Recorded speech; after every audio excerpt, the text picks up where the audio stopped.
Est-ce que vous connaissez Moirail? Un jeu très particulier avec un concept absolument fou.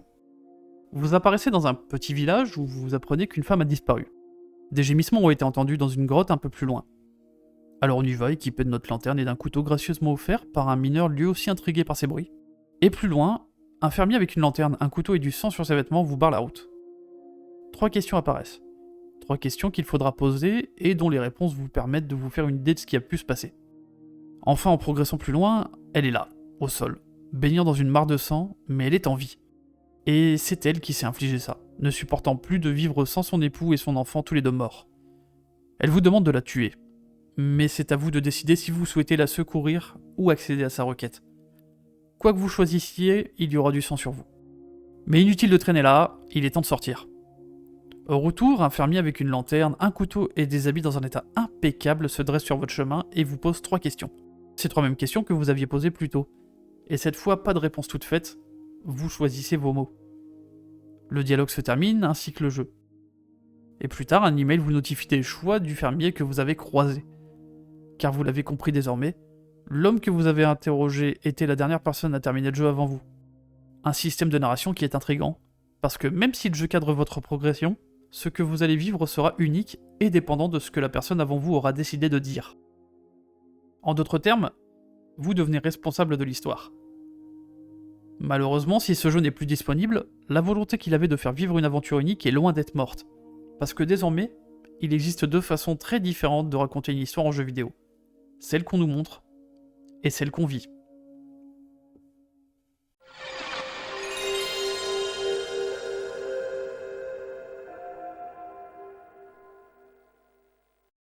Un jeu vidéo, c'est avant tout une expérience ludique. Un plaisir mécanique né de l'interaction, qui n'avait à l'origine pas besoin d'un contexte très élaboré pour exister. Mais avec le temps, les avancées technologiques ont ouvert de nouvelles portes. Les outils ont évolué, les designs ont mûri, et le jeu vidéo s'est progressivement structuré, codifié, parfois standardisé. Aujourd'hui, le médium permet de toucher plus de monde, de proposer des expériences plus riches, plus accessibles, mais aussi plus ambitieuses. Et si l'interaction reste au cœur de ce que définit le jeu vidéo, cette frontière devient parfois floue, surtout quand le jeu cherche avant tout à nous raconter une histoire.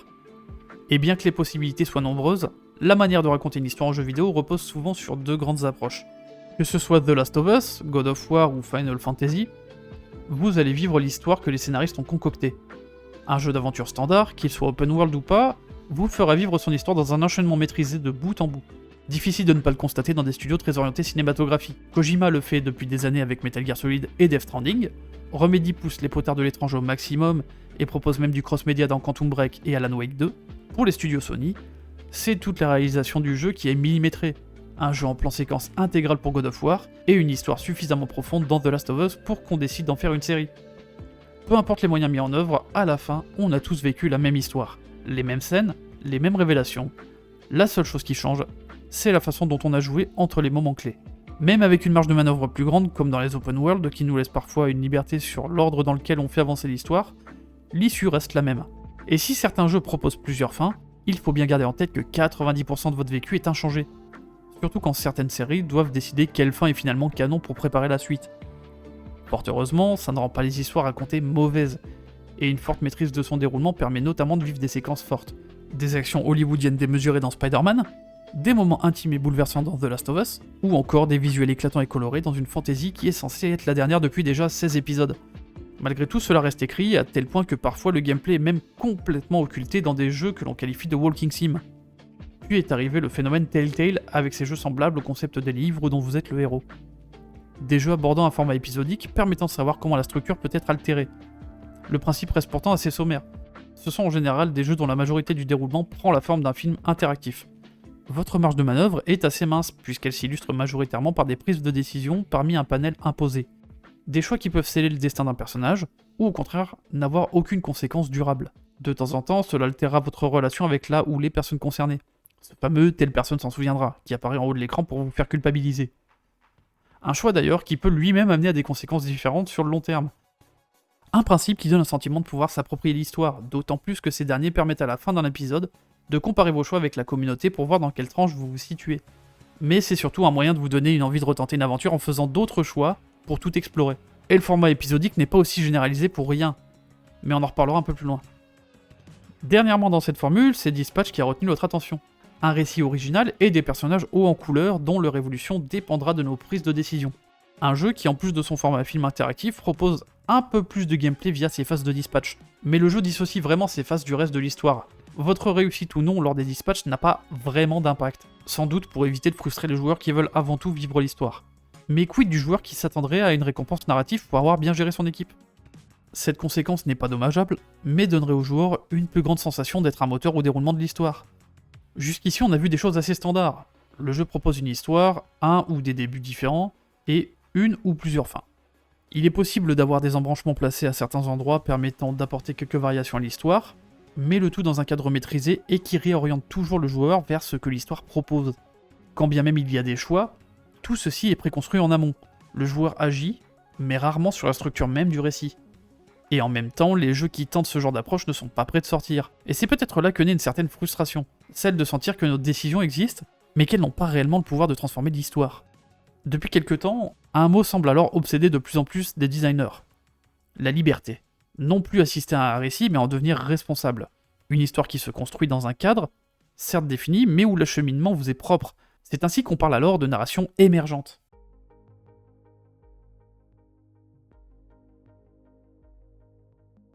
Ce concept n'est pas nouveau, et comme je l'ai déjà évoqué dans plusieurs vidéos, les aventures textuelles et les jeux de rôle restent sans doute l'une des formes les plus efficaces pour offrir une aventure véritablement personnelle. Tout comme un jeu plus linéaire, on a un début, une fin, et des événements clés qui interviennent pour remettre le joueur sur le droit chemin. Parce que si on schématise une progression de jeu de rôle, elle ressemblerait à ça. Le rôle du maître du jeu est de permettre à la fois aux joueurs de pouvoir agir à souhait pour construire leur aventure et leur personnage comme ils l'entendent, mais aussi de les orienter plus ou moins subtilement dans la bonne direction, afin que le blocage soit de courte durée tout en restant un terrain propice à la créativité. Parce que attendre de quelqu'un qu'il suive un chemin bien précis en lui laissant des millions de possibilités et aucune indication, c'est s'assurer qu'il n'arrivera jamais à destination. Et c'est précisément pour ça que les jeux vidéo vous guident. Non pas pour vous contraindre, mais pour que vous ne soyez jamais perdu. Quand on observe ça de plus près, n'importe quel jeu avec une narration forte se base sur ce schéma. Tout à l'heure, on parlait de Telltale, on est typiquement là-dedans. Chaque moment clé est une intersection entre deux épisodes pour garantir que vos choix finiront toujours pour vous amener dans ces passages. Et pourtant, malgré ce cadre nécessaire, le fantasme reste le même. Celui d'avoir un contrôle presque total sur ce que l'on vit. D'être non seulement le héros de l'histoire, mais aussi celui qui la façonne. C'est précisément ce désir que l'on regroupe aujourd'hui sous un terme bien précis, la player agency. Un concept qui repose sur 3 principes fondamentaux. Le choix, proposer de véritables alternatives capables d'influencer une situation. Le contrôle, qui consiste à laisser le joueur agir concrètement à travers des mécaniques de jeu. Et la conséquence, donner un poids réel aux décisions prises. Les avantages que cela procure, c'est la promesse d'une immersion bien plus grande vous rendant acteur et non plus spectateur. Un engagement bien plus grand parce que vous êtes impliqué, et cela donne une plus-value non négligeable à n'importe quelle histoire. Le premier outil dont on a déjà parlé, c'est l'open world qui a tendance à souvent promettre cette sensation de liberté. Mais on a déjà vu dans une autre vidéo qu'en plus d'être souvent mis en place pour de mauvaises raisons, l'open world se retrouve généralement vide d'intérêt et de sens. On verra un peu plus tard des exemples pour lesquels ça fonctionne, mais si les mondes ouverts ne sont pas votre tasse de thé, la bonne nouvelle c'est que la player agency n'a pas besoin de ça pour fonctionner. Ce qui compte, ce n'est pas la quantité de liberté mais l'endroit où on la place. Dans Moirail, c'est la possibilité d'être le NPC d'un autre joueur et de semer des émotions, des doutes ou n'importe quoi qui peut donner à cette aventure très courte une ambiance bien différente. Et c'est d'autant plus satisfaisant qu'après avoir vécu l'histoire, on prend à son tour le contrôle pour la faire vivre à quelqu'un d'autre. Un point qui met le doigt sur quelque chose d'intéressant, parce qu'on peut prendre le problème sous un autre angle. Si vivre une aventure avec une grande liberté est difficile, pourquoi on ne permettrait pas aux joueurs d'en créer et d'offrir l'agency d'une autre manière? Meet Your Maker par exemple, est un jeu où vous arpentez les labyrinthes remplis de pièges pour piller son contenu. Des tas d'outils vous permettent de passer ces pièges afin de vous frayer un chemin vers votre butin. Mais le twist, c'est que chaque niveau est une création d'un autre joueur, qui a pour but de faire un maximum de victimes en créant son parcours. Donc, vous êtes libre de créer un environnement hostile, inspiré de vos dernières aventures, et vous permettant de mettre en pratique ce qui a pu vous rendre la vie difficile, voire de sublimer le concept, en le rendant encore plus mortel. Ok, j'en conviens, en dehors du scénario qui cadre l'aventure, la narration n'est pas réellement présente. Meet Your Maker est surtout un exemple d'agency pur, qui peut dans de rares cas, faire émerger des micro-histoires par le biais de sa communauté. Ce phénomène est loin d'être un cas isolé. Normalement, c'est le moment où je vous explique comment les rencontres que vous faites peuvent complètement changer la tournure de votre raid dans Arc Raiders, mais JB Show a sorti entre-temps une vidéo très complète sur le sujet que je vous invite à aller voir si le sujet vous intéresse. Dans un autre registre, Helldivers 2 construit l'histoire en même temps qu'elle se déroule. Les joueurs reçoivent des missions chaque semaine, et les performances de la communauté influent sur les événements, débloquant parfois accès à de nouveaux éléments de gameplay. En plus, la communauté est parfois très engagée, ce qui donne des moments de roleplay légendaires. En parlant de roleplay, GTA Online propose justement des serveurs RP, pour vivre comme un citoyen ou un malfrat dans Los Santos. Mais si ce n'est pas dans ces jeux-là, vous pouvez vivre des expériences semblables dans Minecraft, Garry's Mod, Second Life ou que sais-je. Ce qu'on observe ici, c'est que la narration n'est pas préécrite, mais issue de ce que les joueurs ont décidé de faire avec les outils qu'on leur propose. Plus que ça encore, car dans des jeux où l'aspect communautaire est central, c'est les joueurs qui, via leurs interactions, font émerger la plus vivante des narrations. Ok, c'est cool, on donne un bac à sable avec suffisamment d'outils et de joueurs, et avec un peu de chance, l'agency collective fera le reste. Mais peut-être que les jeux solo peuvent bénéficier de ce genre de traitement et arriver à proposer une narration tout aussi personnelle. Est-ce que c'est possible? La réponse est oui, mais le design ne pouvant plus se reposer sur la spontanéité du multijoueur, il faut alors creuser son design d'une autre manière. Je pense que c'est le bon moment pour parler de The Stanley Parable, que l'on pourrait considérer comme une des tentatives les plus réussies pour proposer une narration adaptative. Le jeu présente plusieurs moments où il faut faire des choix. Pendant toute l'expérience, vous êtes orienté par un narrateur qui vous dit quoi faire. Mais le but est surtout d'attiser votre esprit rebelle afin de choisir votre propre route, quitte à aller contredire la narration. Il existe plusieurs issues à cette histoire qui sont toutes prévues en amont, mais le fait de jouer avec cet aspect contradictoire donne une impression de pouvoir briser les barrières du jeu. Même si The Stanley Parable ne repose pas sur de la narration émergente au sens systémique, il donne tout de même l'illusion que même vos actions les plus absurdes influencent réellement le récit. Et c'est potentiellement la chose la plus intéressante sur laquelle on peut se focaliser. Jouer sur l'agency peut à ce point altérer la perception du joueur qu'il a la sensation d'être entendu et donc d'occuper une place singulière dans l'histoire, même si celle-ci est pourtant entièrement écrite. Mais continuons avec un exemple assez abstrait. J'ai testé That Night Steep by the Blood River et c'est un concept, vous n'êtes pas prêts. C'est un cas de jeu assez intéressant qui ne dit absolument rien. L'onboarding est inexistant, la première phase m'a presque fait croire que j'avais cassé le jeu. Et pourtant, malgré ce minimalisme, vous allez vivre une aventure haute en couleurs qui, une fois finie, vous fera potentiellement vous dire « Bah, j'ai rien compris ». Et c'est totalement la volonté de sa créatrice, Taylor Swietansky, qui expliquait dans une interview « Je savais que SBBR devait être non linéaire et ne donnait absolument aucune explication aux joueurs, ce qui explique que le jeu est structuré autour de ça. » Elle explique un peu plus loin que les environnements ont été bâtis pour exprimer des émotions. Et c'est vrai qu'en jouant au jeu, on ressent un malaise que le jeu nous transmet volontairement.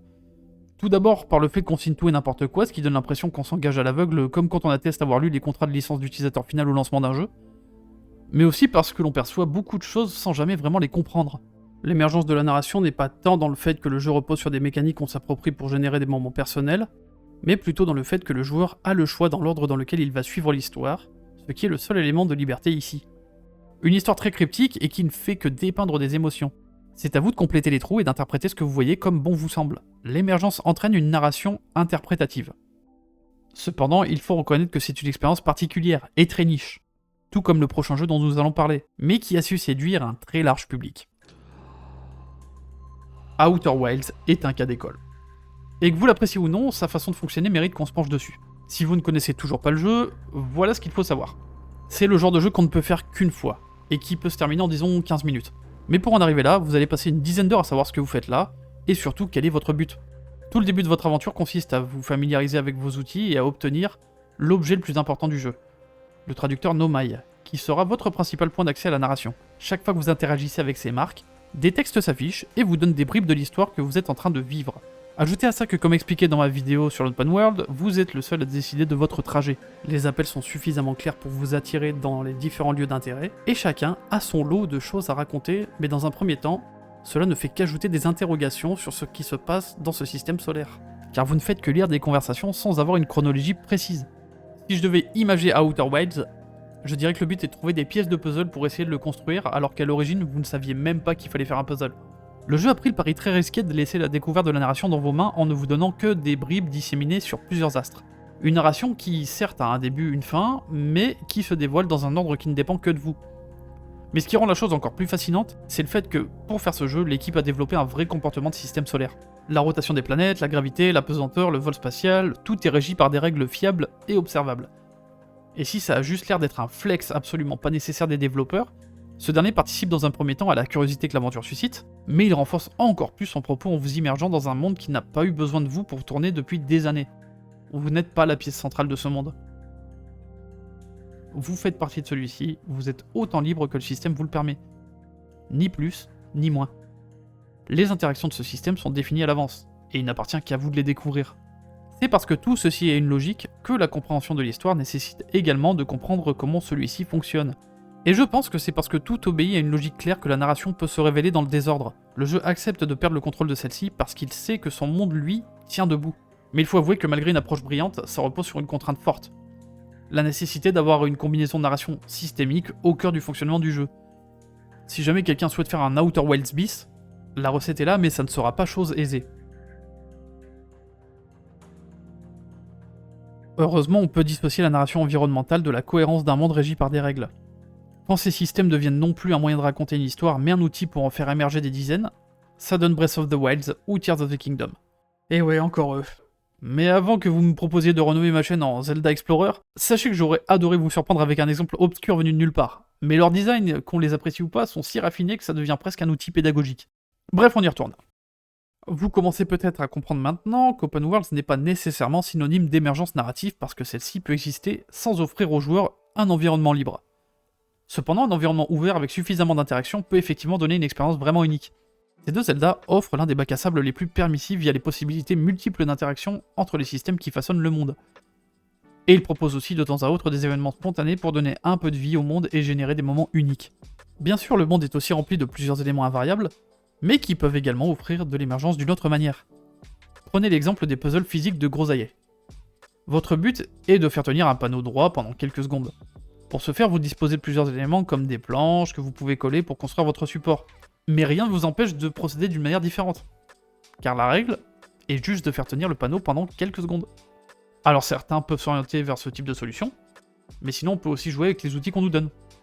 Voilà, c'est cadeau, hein. Vous pouvez juste faire comme ça. Si vous avez fait tous les puzzles normalement, j'espère que vous n'êtes pas trop dégoûté. Moi perso j'ai le démon, du coup on passe à autre chose.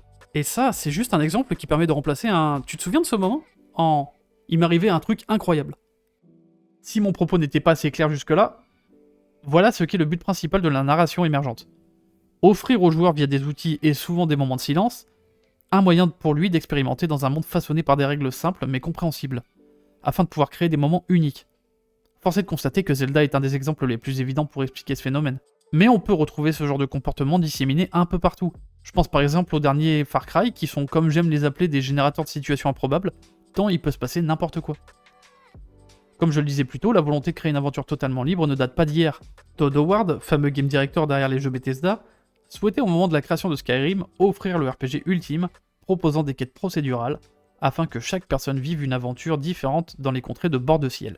On sait tous que cette promesse n'a jamais été tenue, ce qui n'a finalement pas empêché le jeu d'être un véritable carton, mais il se pourrait qu'à l'avenir ceci ne soit plus un rêve inaccessible. Par exemple, Ubisoft La Forge a mis à laisser un prototype de NPC utilisant un modèle large de langage pour rendre les interactions plus vivantes et plus personnelles. Tiens, ça me rappelle quelque chose ça. Hein. Encore plus fou en 2025. Un groupe de chercheurs a publié une étude sur la génération procédurale de niveaux de jeu guidée par un arc émotionnel. L'objectif est de créer une expérience de jeu dont le moteur principal est de provoquer certaines émotions à des moments précis afin de renforcer l'immersion et l'engagement du joueur. Pour simplifier, on construit un graphe de progression où chaque nœud correspond à une intention émotionnelle, par exemple un moment positif ou négatif. Le générateur choisit ensuite parmi un ensemble de blocs de jeu étiquetés émotionnellement, ceux qui correspondent à chaque nœud, ce qui peut inclure des ennemis, des événements ou des éléments de gameplay afin de créer une bonne ambiance émotionnelle. On assemble ces nœuds dans un graphe, éventuellement avec plusieurs chemins possibles pour varier l'expérience, ce qui permet de générer automatiquement une petite aventure cohérente et modulable. L'ensemble fournit au designer un outil clé en main pour créer des situations émotionnellement guidées sans tout designer manuellement. Si cela semble être un outil formidable pour habiller des mondes qui peuvent cruellement manquer de contenu, cela peut soulever un débat sur la perte totale de créativité qui peut en découler au profit d'une génération d'aventures à la chaîne. Dans une époque où l'IA est pointée du doigt pour des problèmes semblables, est-ce vraiment la solution miracle ? Chacun a sa réponse à cette question. De notre côté, il est temps de résumer un peu tout ce que l'on a appris aujourd'hui. La narration dirigée reste une orientation fréquente dans le jeu vidéo moderne, et ce n'est absolument pas un problème car il offre un contrôle total de l'expérience. Les joueurs vivront donc une expérience assez semblable, contrairement au deuxième type de narration que nous avons analysé, la narration émergente. Celle-ci peut se baser sur plusieurs piliers qui lui donneront une forme différente. Le pilier communautaire, où les interactions de plusieurs individus génèrent des aventures spontanées. Le pilier systémique, qui est le plus omniprésent car c'est souvent par le biais d'un nombre conséquent d'interactions différentes que le joueur peut s'approprier un jeu et décider de comment il aborde celui-ci. Et enfin le pilier du silence, celui qui consiste à ne donner que très peu ou pas de directives aux joueurs afin de les laisser observer, faire preuve de curiosité et évoluer par lui-même dans l'expérience qui lui est proposée. Tout ceci est souvent résumé par ce que l'on appelle l'agency, qui est un moyen de mesurer le potentiel de contrôle, de choix et des conséquences qui en découlent. Attention cependant, une agency forte n'implique pas nécessairement une narration émergente. Nous l'avons vu avec Meet Your Maker. L'objectif n'est pas de raconter une histoire complète, mais de donner au joueur le sentiment d'avoir vécu une expérience unique, car même dans les actes les plus spontanés et imprévisibles, cela reste avant tout une volonté des designers que d'avoir permis tout ceci. Il ne sert à rien d'être émergent si cela ne sert aucun propos. Finalement, pour l'émergence, la question n'est pas tant de savoir qui crée l'histoire, mais comment elle se construit. Ce qui passe souvent par retirer presque toute forme de guidage narratif pour laisser le joueur donner lui-même du sens à ce qu'il découvre, mais en semant assez d'indices pour ne pas qu'il fasse fausse route. Et si vous vous demandez encore qui a écrit ce scénario si chaotique dans votre aventure, la réponse est simple, vous. Mais il se pourrait que les développeurs vous aient tendu le détonateur.